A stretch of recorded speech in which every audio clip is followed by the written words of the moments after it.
It's Chaz Calenda, attorney at law here on the Coalition Radio Network. We're here on another episode to discuss ongoing legal issues here in the state of Rhode Island and nationwide.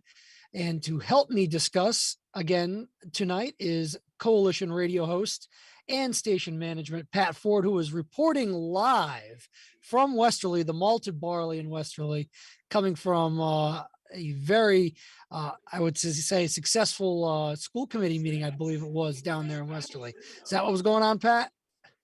It's awesome here. By the way, this is a great spot, 42 High Street, malted barley. Support local restaurants. They've kindly set up for me a little corner here in the basement, the pool table. I've invited anyone who's here in the room eating or drinking to just weigh in with whatever extraneous comments they want. I am currently having a most excellent pear cider.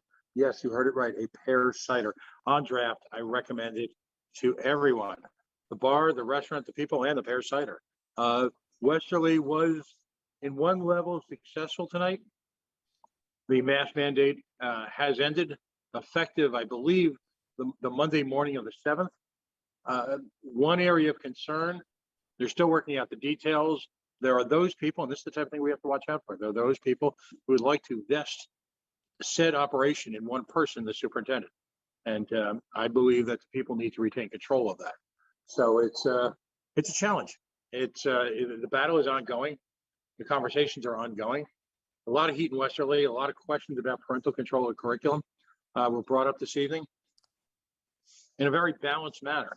A good conversation from the parents, a lot of backlash from the school superintendent. I've been fortunate enough to meet a number of school superintendents in my travels or travails, depending on how you look at my day-to-day journey. Most of them great people working under difficult circumstances. This guy, arrogance would be his middle name. Coming from someone who's pretty arrogant, that's saying something. So I admire arrogance usually in other people. Today, pretty arrogant. So, the problem is they're talking about testing and they're celebrating their standing relative to other Rhode Island schools. And as we know, that's no badge of honor. He's contesting, and coincidentally, I may have taken a little video. Coincidentally, he's arguing, of course, that Massachusetts had the MCAS in place for 25 years. Rhode Island hasn't had a chance to match up the curriculum with the testing. That's the reason the test scores. So I asked him, words to the effect. So are you telling me then that the RICAS test doesn't match and is inappropriate for the students of Rhode Island? Well, no. That's not what I said. Well, what does work? Tell me. Test scores in your district are abominable. What are you going to do about them? How many more years do students have to suffer? Students have had to suffer. Really? Okay. Borderline literacy in this state is not considered suffering anymore. Not if you're a member of the elite, not if you're making the big six-figure salary, I guess. So, it sounds like the answers you were getting from them were the ones that we were getting from our former DOH director when questions were asked about masking. And the simple answer was because masking works. Just that conclusory answer that provides absolutely no insight into why masking works in their opinion. No, and because, the constant refrain, leave it to the professionals. Well, we've left this to educational professionals for several generations now, and it's been several generations of failure. And the question is, how many more students have to suffer? How many more students have to miss on vital parts of their education? How many students who have, and by the way, you heard me say before, I believe all kids have superpowers. It's up to the parents, the school systems, if you will, that we entrusted them with, not give them to, but entrust them with, all right, to find out what their superpowers are. So let's focus on results, empirical results, measurable results, not just the normal voodoo that passes for educational philosophy in the state. It's destructive, and we've lost all sorts of kiddos to it. And, it's just enough. Enough. Let's stop it. Absolutely. And it's a topic that I'm going to be focusing on, I'm sure in upcoming episodes as this plays out in all the different communities in Rhode Island, because it's been such a contentious issue for the last, at least a year, probably a lot more than that, but I'm understating it, but we certainly will be following that. Tonight, I wanted to tackle an issue that's been in the news for the last few days, but also It's an issue that a lot of people seem to misunderstand or just don't understand simply because they don't have the experience in the criminal justice system to understand it or have never been through the process. And it's caused a lot of consternation lately. It's the issue of bail and who's entitled to it. How do they get it in Rhode Island? And how do, are there cases where bail can be denied and when should it be denied? And this has been brought to our forefront recently. There was an article on WPRI Channel 12 published with video from leaders of the Providence Police Department decrying the bail that was set for two suspects accused of murder in the first degree, along with a slew of gun charges. They were granted bail by the Superior Court, the same judge, Kristen Rogers, on those charges. Under normal circumstances, people charged with murder in the first degree do not get the opportunity to get bail, are not given bail under Rhode Island Constitution, Article 1, Section 9. That is a crime of which a person may be held without bail pending the resolution of that case. In this case, Judge Rogers has set bail, and one of the matters that was, I believe it was Andrew Mangru. She just recently set bail in the amount of $10,000 with surety and home confinement with electronic monitoring as a condition of that bail. $10,000 with surety, Pat, is requirements to post that bail in the state of Rhode Island. You can either get a bail bondsman, you post 5% of that, so that would be $500, or if you don't have a bail bondsman who's willing to do that for you, which in this case he didn't, he posted $1,000. And at that point, as long as he abides by the rules of home confinement, he gets to sit in his home while the families of the victims have been outraged, and they were outraged. If you've watched that video, that outrage was palpable and understandable, because I can count probably in 16 years of practice on one hand the number of people charged with murder in the first degree who have been granted any sort of bail prior to trial. Right. And so while the individual in charge is living in comfort at their home, you've got families again in Rhode Island, once again, preparing funerals for their loved ones. It's inexplicable. It's inexplicable. And I want to discuss why this has happened. I'm not involved in these cases. These are not my clients or anything like that. But I do have the reliable sources of the people who were involved in these cases and witnessed this firsthand. There's only in a case where it's a capital offense like murder in the first degree is, there's only two ways that a defendant couldn't get bail when the state objects to bail in the first place. So the state would either have to agree to withdraw their objection. In this case, that did not happen according to the Attorney General's office. So in that case, a judge would have to make a determination after a showing that the state has the proper evidence to prove their case. The likelihood of guilt is, the proof of guilt is evident. The likelihood of conviction is great after trial. That's the standard the state has to prove. The judge then has the ability, a presumption of dangerousness then applies to that person. And the judge then has the ability to decide whether or not the defendant can rebut that presumption of dangerousness and has the discretion to set bail over the state's objection. That almost never happens in a murder case. It happens very rarely in cases where people are accused of dealing drugs, because those are other cases where you can be held without bail. The fact that it can happen with the same judge on two different and unrelated first degree murder cases is shocking to many people.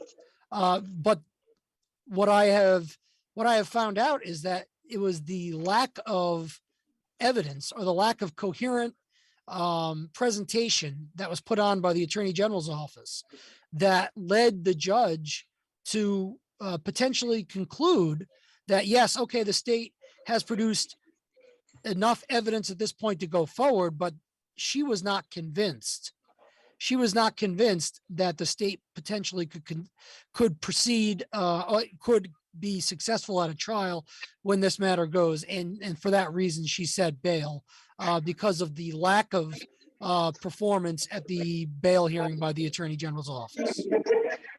So now again, let's do the full disclosure. Yes, we will be accused of politicizing tragedy. B, we will point out that we are not politicizing tragedy. We are merely engaging in a discussion of a tragedy that was caused potentially by incompetence. And then as a result, C, when is a better time to talk about incompetence than in the run-up to an election? So I just want to get that out of the standard issue disclaimers. Maybe we need to put them into a video and run them at the beginning of the show. Yes, we will be talking about subjects that may impact the political future of certain Rhode Island leaders. Do not operate heavy equipment, prepare to be offended, and as the millennials say, Yeah, absolutely. I think we're going to put those standard disclaimers in there because I'm sure there are certain personalities, media personalities, who would love to accuse me of politicizing an event like this. But I'm certainly not politicizing it. I want to give people insight into the process and how this happens, Right. Because Providence Police and the victim's family are the ones who are coming out publicly saying, how did this happen? How could this possibly be allowed to happen? Considering that, you have people who are dealing marijuana who are being held without bail by courts. You have people who are dealing small amounts of drugs who are being held without bail by courts. You have people who are on probation for minor offenses, get picked up for another minor offense and being held without bail by the courts. How, in a case where you have people charged with violent, I guess murder in the first degree would always be violent, but probably the most serious crime under Rhode Island law, murder in the first degree, with the slew of these horrific gun charges that we're always hearing from the Attorney General that he doesn't have enough tools to fight in his toolbox, to fight against. They're charged with the slew of these cases. How could it possibly happen that the same judge, who I will say from personal experience dealing in her courtroom, is no pushover on criminal cases? There's nothing that gets by her. She's not known to be I will say a light sentencer or a person who would tend to be more defense friendly. I'd say she's a very fair judge, but she's no nonsense. So you can't accuse a judge of being a pushover in this case, which is what a lot of the media has done. The police, in their statement, instead of asking the Attorney General, how did this happen? They pointed their finger at the judge and said, how could you possibly grant these people bail? I think that's a lazy argument. I'm not blaming the Providence Police, but that's the media. That's the media narrative right now that's going around. How did the judge let this happen? Well, it's not the judge's duty to prove this case. It's the Attorney General's duty to prove their case, to meet their burden of proof and convince the judge that they have done their job in order to keep this person behind bars while this case pans out. And apparently they did not do that. Well, and isn't it the judge's responsibility? And this is always that moment of the show where I readily acknowledge that I'm not an expert, that in fact, on a daily basis, I act like one for the radio. But isn't it the judge's responsibility to react to the evidence as presented, not, as often occurs in fantasy TV land, suddenly go out that weekend and do her own investigation with a specialized team that she happens to have? It's just like there's a separation of powers within three co-equal branches of government. It strikes me that there's a separation of powers and responsibilities within the criminal justice system, and it's unfortunately what happens in this state, and I think it's just a lack of understanding, because I don't believe the Attorney General's office is interested in publicizing this. It is, in fact, the responsibility of the Attorney General's office to prove their case. Yes, to provide the appropriate evidence. It is the Attorney General's office responsibility to engage in a responsible discovery process. It is the Attorney General's office or their underlings, if you will, to maintain parole, to maintain probation, to maintain, if you will, some supervisory aspect of non-incarcerated criminal management. How's that for a term? I like it. I like it. It's just, again, the Attorney General's office continues to abrogate their responsibility. The Attorney General's office continues to take a flyer on these things. So I would say, rather than be offended by our discussion of it, be offended by the fact that it's allowed to, the circumstances, if you will, that occurred are allowed to be turned into such a bleep show routinely by failed Rhode Island government. That's what we need to be mad and frustrated with. And I applaud your continuing efforts through this show and through your campaign, and actually just through your daily day-to-day behavior as an officer of the court to provide that service to Rhode Islanders. But clearly, I don't know how we step it up more than we're doing, buddy. But we just, if need be, I'll do pirated like DVDs of this show and hand them out in Kennedy Plaza if that's what it takes. Yeah, it's Pat, it's just, it really is sometimes just a lack of understanding on the part of people who are not day-to-day involved in the criminal justice system, that they just need to have it explained in terms that everybody can understand. Non-lawyers can understand, people who don't work in the courts can understand. I don't take this lightly, because I am a firm believer, as is required in the Rhode Island Constitution, under Rhode Island laws, under the rules of criminal procedure. Most people are entitled to bail, but there are circumstances which are contemplated under our Constitution where bail can be denied. In these cases, there's no more evident case where bail can and most likely should be denied, assuming the evidence is there and properly presented to a court, than murder in the first degree. And that, if it's not done, the judge has a legal and ethical responsibility to set bail. And, to criticize the judge for doing that after hearing the evidence which was presented by the Attorney General, and obviously subject to cross-examination by the defense attorneys, if the judge determines that the state's case is not up to snuff for whatever reason, because they didn't handle the evidence correctly, their witnesses didn't handle the evidence correctly, or the state didn't bring it out in a manner that was cohesive, or one that was convincing or compelling to that judge, then the judge has the responsibility to evaluate whether or not holding somebody without bail at the ACI is the appropriate thing to do. And Judge Rogers apparently did not find in these particular recent hearings that the state's evidence was compelling enough to keep these people behind bars. If you could, for a moment, again, for the edification of the audience, and always for my own continuing education process here, define the difference between the levels of homicide, murder, capital, whatever, if you could, down into the manslaughter range, and just give us a flavor of how often judges in Rhode Island see first degree. First degree murder is, there's generally about, I think the state generally sees somewhere in the teens to maybe low 20s of homicides for every year. Not all of them are first degree. So first degree murder is a fairly rare offense in Rhode Island to see. We do see second degree murder. We do see many manslaughter charges. But you have the most serious, obviously, is first degree murder. There's only two options that come out of that as far as sentencing if you're convicted. It's life imprisonment or life without parole if it meets certain circumstances. Second degree murder is punishable by a minimum of 10 years in prison and maximum of life in prison. Manslaughter, whether it's voluntary or involuntary, is punishable by a maximum of 30 years in prison. So but you're entitled to bail on all but the murder charges. Manslaughter, you are entitled to bail. Right. Now, the standard, what is the differential between second degree murder and first degree murder? What is the behavioral differential, and upon whose responsibility is it to provide that analysis in the charging?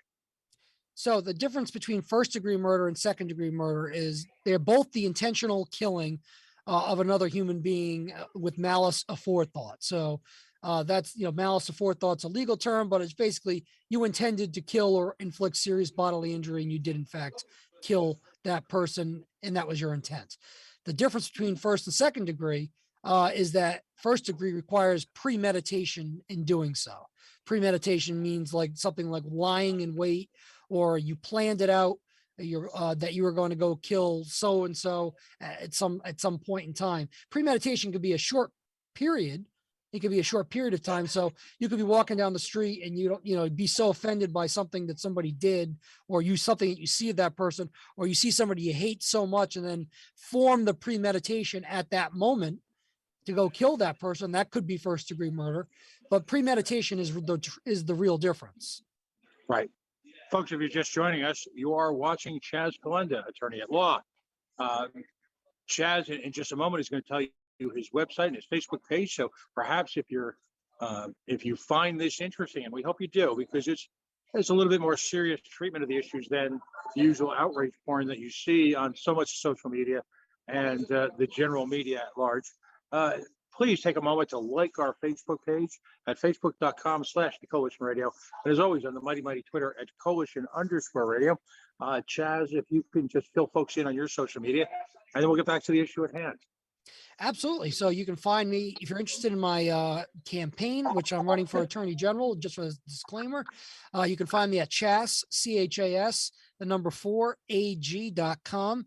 You can also find me at Facebook at Chaz Calenda for Rhode Island Attorney General. And that would be at Charles Calenda, or Chas at Chas4AG. You can also find me at Twitter at Charles Calenda.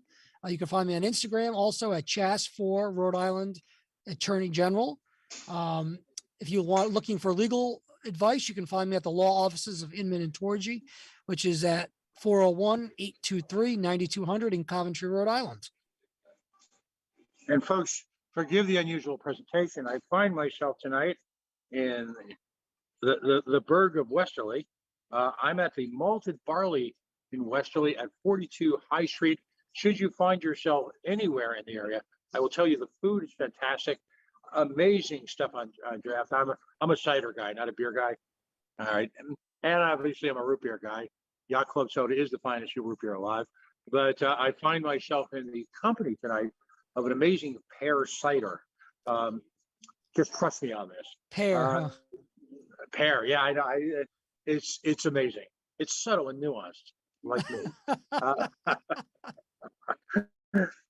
Chad, what happens now going forward? Is there? I'm just going to make an assumption out here that the plaintiff, sorry, I should say the accused in this case, has to do something egregious for them to reconsider bail. Is that correct? What has to happen for them to reset, if you will, do a reboot? There needs to be a significant change in circumstances in order for the court to reconsider bail. So generally, any condition of bail any condition of bail requires that you keep the peace and be of good behavior. Home confinement, which is a condition for both of these individuals, both Mr. Mangrew and Keelan Page, who were the recipients of the home confinement.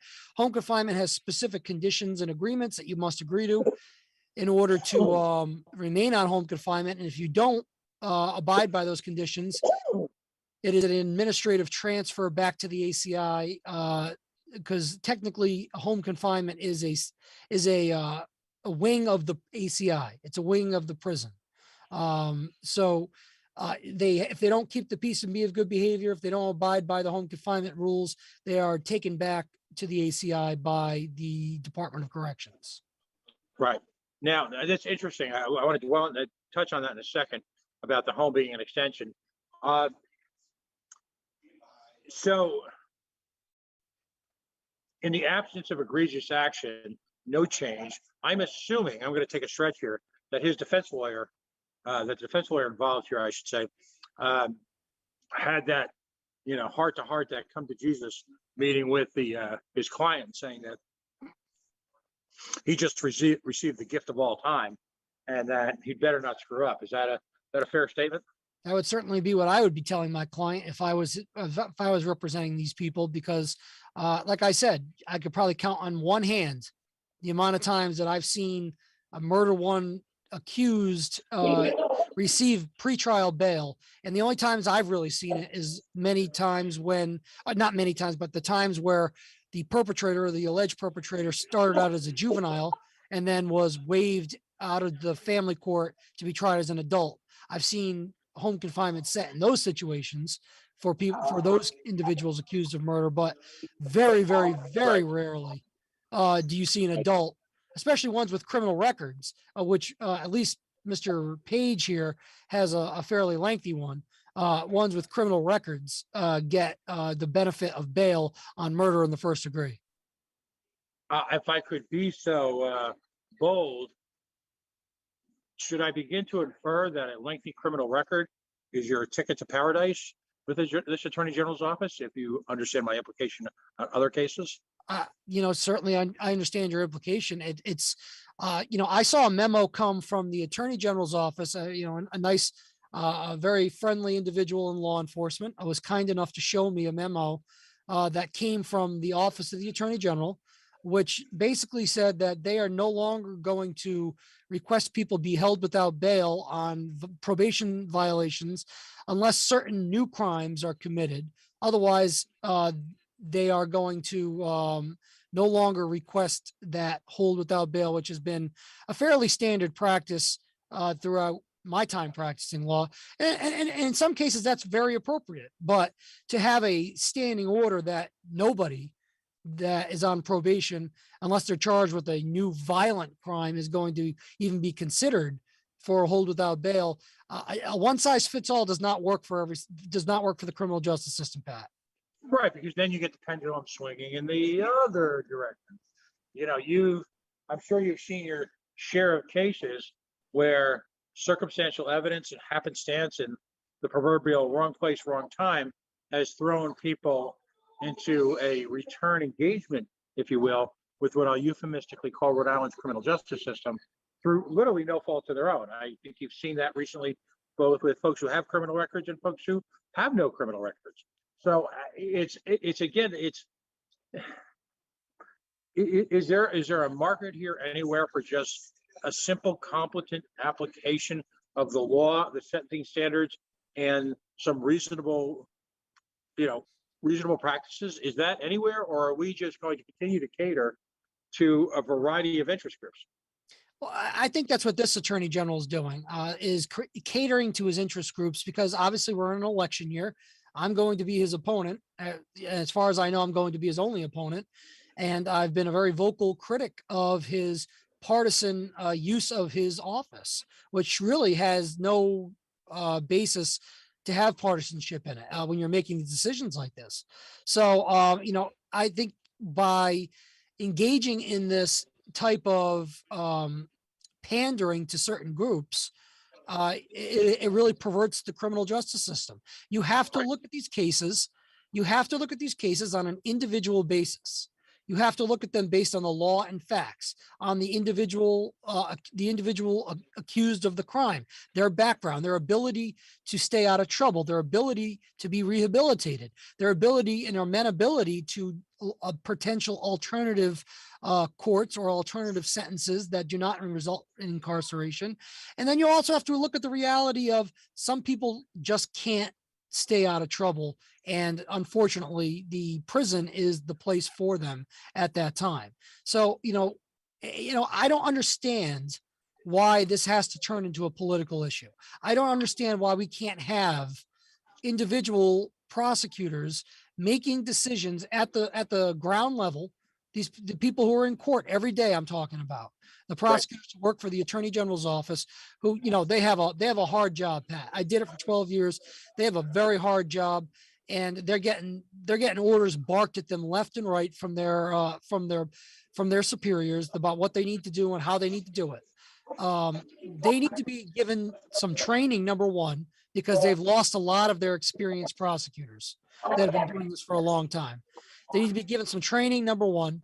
and once they've been given that training, they need to be given the opportunity to do these cases under the supervision of people who have the experience, the few that are left in that office, and then be able to be trusted to make these decisions going forward without the political influence or the worry that they're going to lose their job if they make a decision that's not popular with their boss. What's frustrating to me as a layman is that the technology exists and is in place. So it's in place so that we no longer have to rely on instinct or institutional knowledge.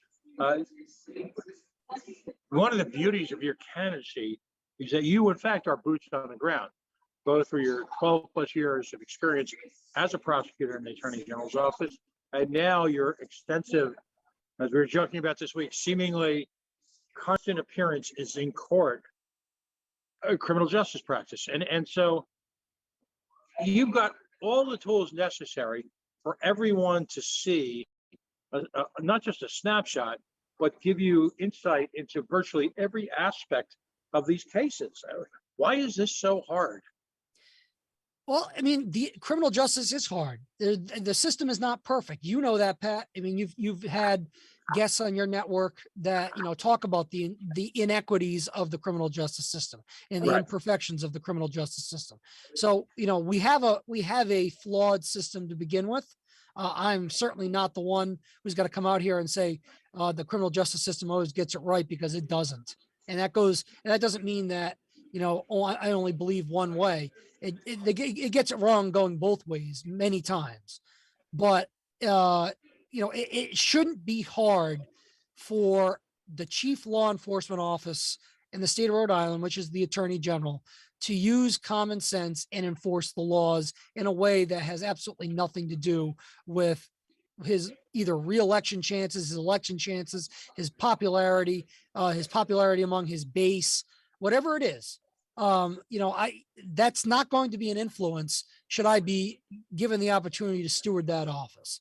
That is not going to be an influence on me.